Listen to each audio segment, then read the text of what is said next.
Buenas tardes a todos los locutores. Me presento. Soy Dariam Geldres y junto a mis compañeras Sofía Muñoz, Daniela Osandón y Rosa Monsalve, llevamos a cabo una investigación para el curso Raíces Históricas de la Psicología, impartido por la profesora Valentina Velarde en la Universidad Finisterrae. El tema que hoy trataremos es sobre Leibniz y la conciencia. Para comenzar, debemos entender quién fue Leibniz y por qué es un personaje tan influyente. Gottfried Leibniz nació el 1 de julio de 1646 en Leipzig, Alemania. Fue un polímata, filósofo, matemático, lógico, teólogo, jurista, bibliotecario y político alemán. Creció en el seno de una devota familia luterana hacia el final de la Guerra de los 30 años, la cual había dejado el país en ruinas. Durante su infancia fue educado en la escuela Nicolai, siempre acompañado de un aprendizaje autodidacta en la biblioteca personal de su padre, que a su vez había sido heredada de un profesor de filosofía moral de la Universidad de Leipzig. En el año 1661, a la corta edad de 15 años, comenzó a formarse en Derechos en la Universidad de Leipzig, donde se interesó especialmente por los hombres que habían protagonizado las primeras revoluciones científicas y filosóficas de la Europa moderna. Estos últimos eran Galileo, Thomas Hobbes, Francis Bacon y René Descartes, e incluso recuperó el pensamiento de los escolásticos y de Aristóteles. Una vez concluidos sus estudios en Derecho, Leibniz pasó varios años en París, donde se formó en matemáticas y física. Fue el responsable del descubrimiento del cálculo diferencial e integral, la dinámica, el lenguaje binario, el ars inveniendi y la máquina de calcular. Finalmente, se formó con Christian Huygens, quien resultó ser fundamental para el posterior desarrollo de teorías sobre cálculo diferencial e integral de Leibniz. Después de realizar varios viajes por distintos lugares de Europa y de haber conocido a los filósofos más representativos de la época, Leibniz estableció la Academia de Ciencias en Berlín, fundada el 11 de julio de 1700, donde tuvo una actividad constante. Posteriormente, Gottfried Leibniz falleció el 14 de noviembre de 1716 en Hannover, Alemania. Leibniz fue el precursor del cálculo integral. También participó en la lucha por la unidad de las iglesias cristianas, sobre todo en un periodo histórico marcado por las pugnas y diferencias entre los reformados y los católicos en Alemania. En su libro titulado Teodicea, Leibniz indaga el problema del mal en el mundo y el hecho de la libertad humana y cómo inciden en la supuesta bondad y justicia de Dios. El cuestionamiento fundamental plantea que si se admite que Dios es bueno y todopoderoso, ¿por qué llega a permitir la presencia del mal en el mundo? Esta presencia de mal se evidencia en el padecimiento de limitaciones físicas, en tragedias naturales y en desgracias provocadas por las acciones del ser humano. Cajal 2018. Por otra parte, Leibniz desarrolló una particular cosmogonía y una epistemología del entendimiento humano, la cual desarrolló en sus libros y escritos. Estos fueron escritos teológicos y religiosos, correspondencia, escritos matemáticos, lengua universal y características y lógicas, escritos científicos, nuevos ensayos sobre el entendimiento humano y discurso de la metafísica. Leibniz afirma que el pensamiento humano se encuentra inevitablemente mediado por signos. Al mismo tiempo, considera que no tenemos acceso a las cosas sino por medio de las ideas, y no tenemos acceso a las ideas sino por medio de los signos. El término racionalismo suele usarse para hacer referencia a una corriente filosófica del siglo XVII, en la cual podemos encuadrar a Descartes, Spinoza, Leibniz y Malebranche.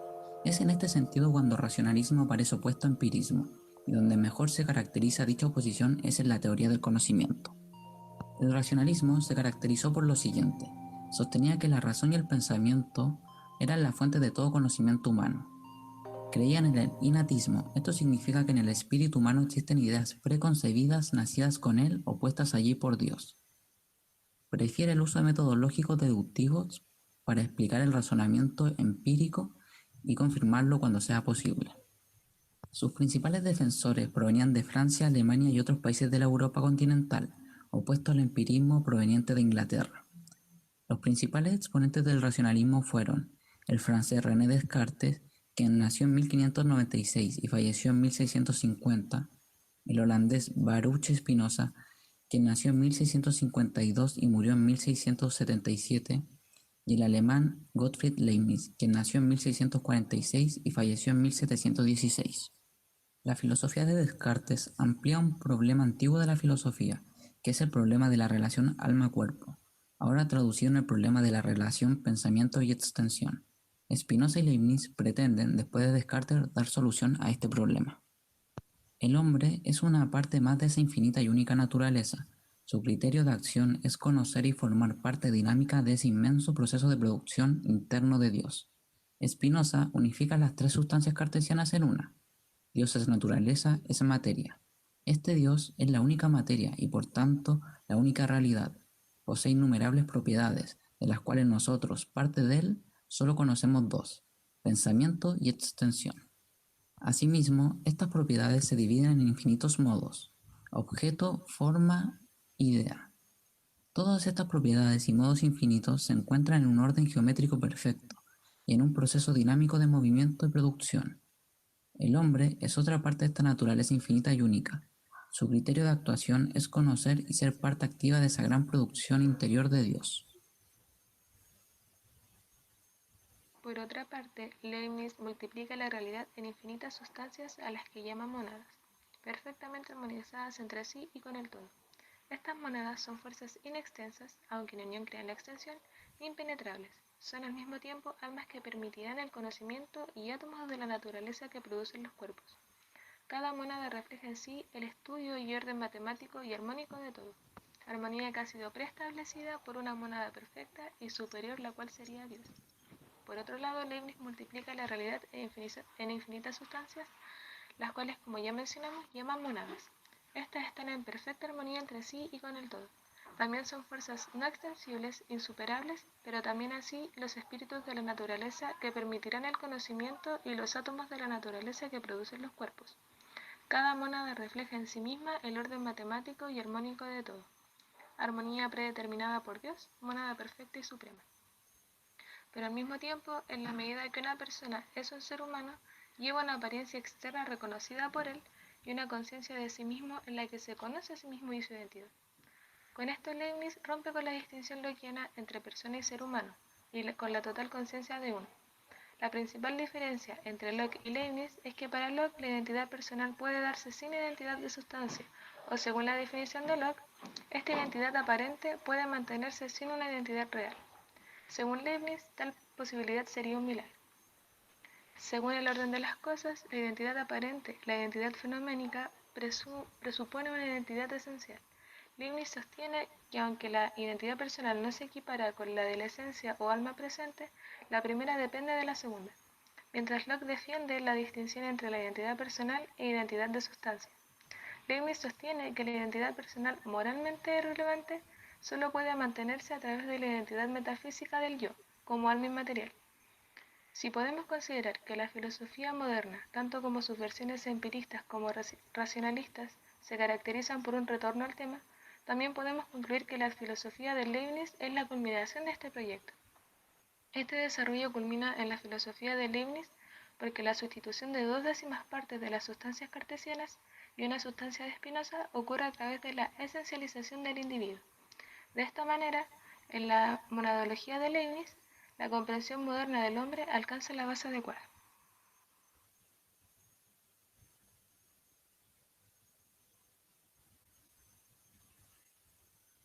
Uno de los principales aportes de Leibniz fue su visión sobre la conciencia. Este concepto es algo difícil de definir y estudiar por sí sola. Sin embargo, en la actualidad podría definirse a sí misma como la cualidad de tener el conocimiento tanto del interior psicológico como del exterior palpable, básicamente como la capacidad propia de conocerse a uno mismo. No obstante, no hay que confundirla, por ejemplo, con el razonamiento o la inteligencia. Algunos destacados psicólogos situados en el siglo XIX utilizaron la conciencia como objeto de estudio. Entre los más destacados, uno de ellos fue Sigmund Freud, quien analiza el inconsciente como un conflicto entre la conciencia y el inconsciente. Para él, el inconsciente nos maneja sin que lo percibamos, pues según sus ideas, dentro de este inconsciente hay deseos, instintos y pulsiones que no somos capaces de dominar de manera consciente, por lo que de esta forma el inconsciente sería el responsable de enfermedades y patologías según su visión a grandes rasgos. Sin embargo, muy anterior a Freud, en el siglo XVII, el primero en hablar de la conciencia fue Leibniz, para quien el consciente e inconsciente no se oponen como lo planteaba Freud. Para él existen, por ejemplo, las percepciones conscientes, pues busca armonizar y explicar estas contradicciones de esa manera. Para Leibniz, la percepción era más compleja de lo que podía explicarse con un solo término, como la conciencia por sí sola, por ejemplo, por lo que él también habla de la percepción y la apercepción. pues como se mencionó para él, dependiendo de las impresiones de cada mente, estos términos actúan en conjunto complementándose o también pueden distinguirse por separado. Dentro de las características principales que se presentan en el concepto de persona de Leibniz, se plantea que los individuos no pueden existir si estos no se encuentran unidos a la divinidad, lo cual se denomina como panteísmo.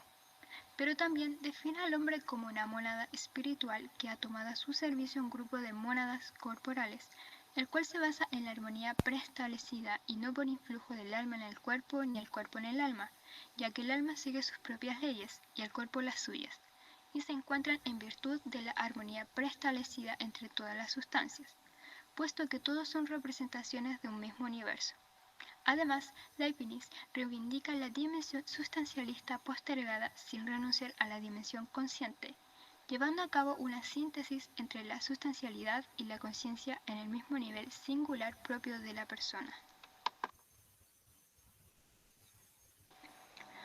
Los aportes de Leibniz a la filosofía.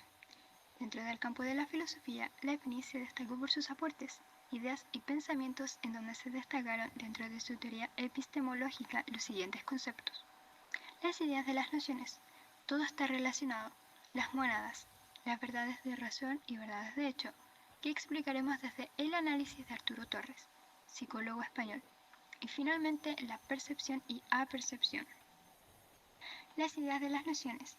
Como explica Torres, entre paréntesis 2021, un psicólogo español, Leibniz creía que cada elemento de la realidad, ya sea una persona, un paisaje o un objeto, está asociado a algo llamado noción, y la noción es todo lo que es cierto acerca del elemento de la realidad al que va asociada. Todo está relacionado. Es relevante comprender que Leibniz se inspiró fuertemente en el racionalismo y creía que el lenguaje a lo máximo que podría aspirar a parecerse es a las matemáticas, a un sistema hermético de símbolos. Por esto, para él, si algo es cierto debe estar conectado con la verdad de los demás elementos de la realidad descritos por sus respectivas nociones, al menos desde un punto de vista teórico. Por ello dice que todo está relacionado. Las mónadas. Anteriormente se mencionaron las mónadas y para Leibniz el universo está compuesto por estas unidades, que son entidades metafísicas que contienen representaciones de todo lo que existe. Y entonces, una mónada, siendo verdadera y hablando tanto del pasado como del presente y del futuro, es idéntica a otra mónada, ya que todas coinciden en contener lo verdadero. Sin embargo, la existencia de las mónadas no cambia el hecho de que no somos capaces de asimilar su presencia y, en la práctica, a menudo actuamos como si nada fuera seguro, ya que, según Leibniz, que reconoce que si bien las nociones pueden ayudarnos a conocer la verdad, en la práctica es imposible, porque plantea que nuestra racionalidad no es lo suficientemente potente para trabajar con una cantidad tan masiva de información. Sin embargo, eso no significa que todos los elementos del universo no contengan trozos de verdad. Las verdades de razón y verdades de hecho. Si bien Leibniz dice que, aunque podemos acceder a verdades simples a través de las mismas matemáticas, esta no nos permite conocer todo lo que es verdadero y auténtico.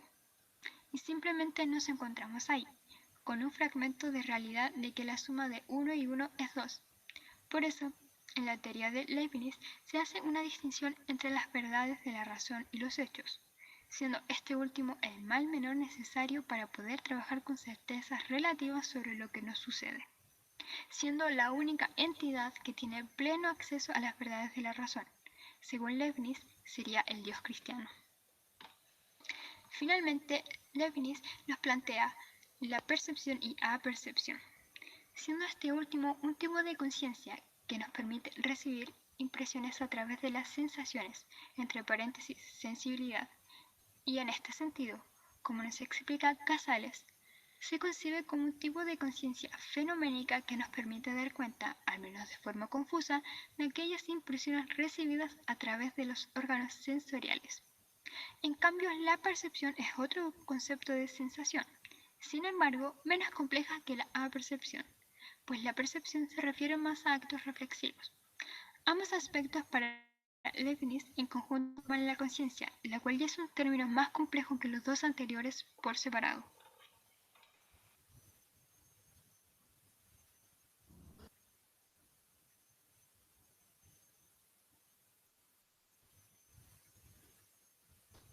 Los aportes de Leibniz a la psicología.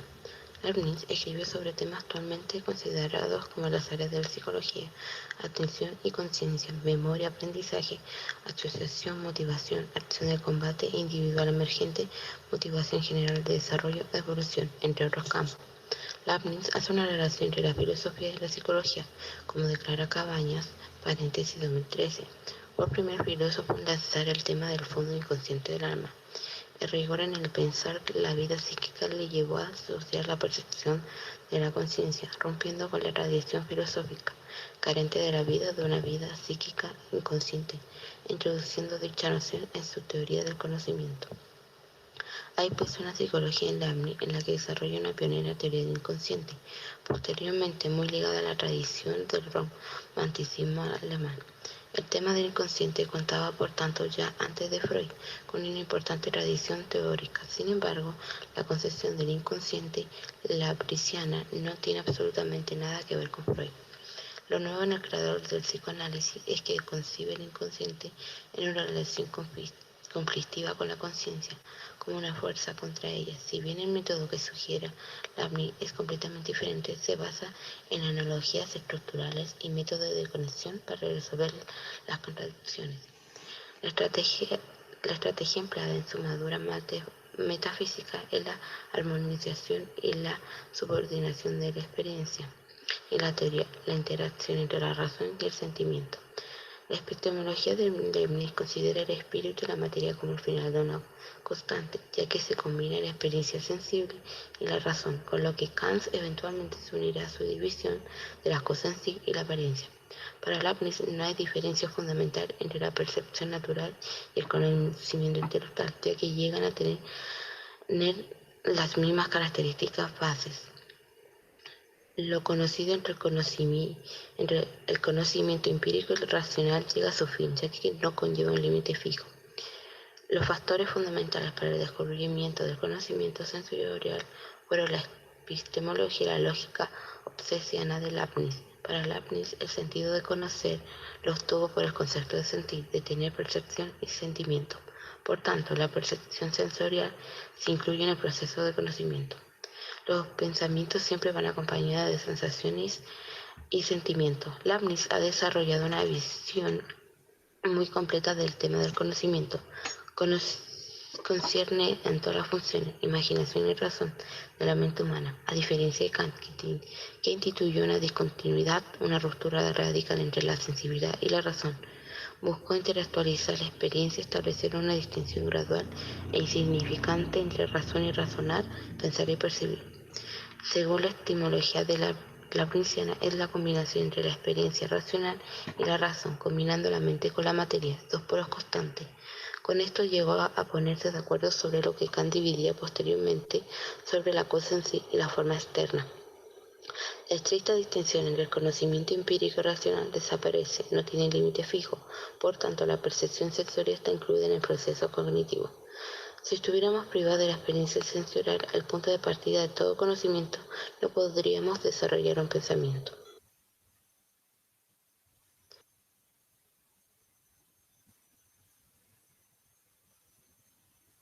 Reflexión personal. Nuestra reflexión personal la planteamos por lo visto anteriormente, ya que podemos concluir que Leibniz fue una persona influyente en varios campos de estudio, tales como lo son las matemáticas, la política, y, aunque no se desarrolló en la psicología como tal, sus aportes fueron de gran influencia en esta. A raíz de esto se le denominó inclusive como el último genio universal. Leibniz fue precursor en dar comienzo al estudio de la conciencia. Para él la conciencia se basa en la percepción y la apercepción dependiendo de las impresiones de cada mente. Estos términos actúan en conjunto, completándose o también por separado. Estos aportes fueron de gran importancia para futuros exponentes de la psicología, tales como Freud. Este analizó el inconsciente como un conflicto entre la conciencia y el inconsciente, mientras que para Leibniz postula que el inconsciente y el inconsciente no se oponen. De esta forma, como grupo, aclaramos este punto acerca de la conciencia, pues nos parece bastante revelante, ya que, en mayor parte, creíamos que Freud fue el primero en hablar acerca de esta. Sin embargo, al hacer esta investigación podemos concluir que Leibniz jugó un rol importante siglos antes de que el psicoanalista Freud. Ambos tomaron el mismo objeto de estudio y aunque este fuera igual, lo abordaron de manera completamente diferente. Y así el mismo concepto ha seguido evolucionando a raíz de la mentalidad de diferentes filósofos o psicólogos.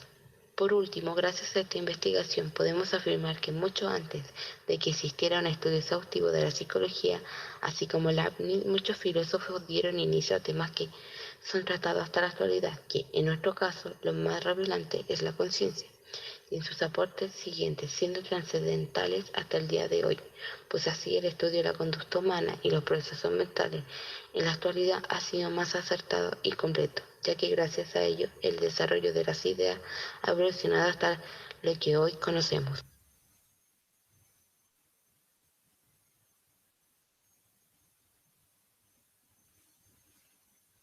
Con esto damos término al podcast sobre Leibniz y la conciencia. Esperamos que haya sido de su agrado. Muchas gracias por su atención.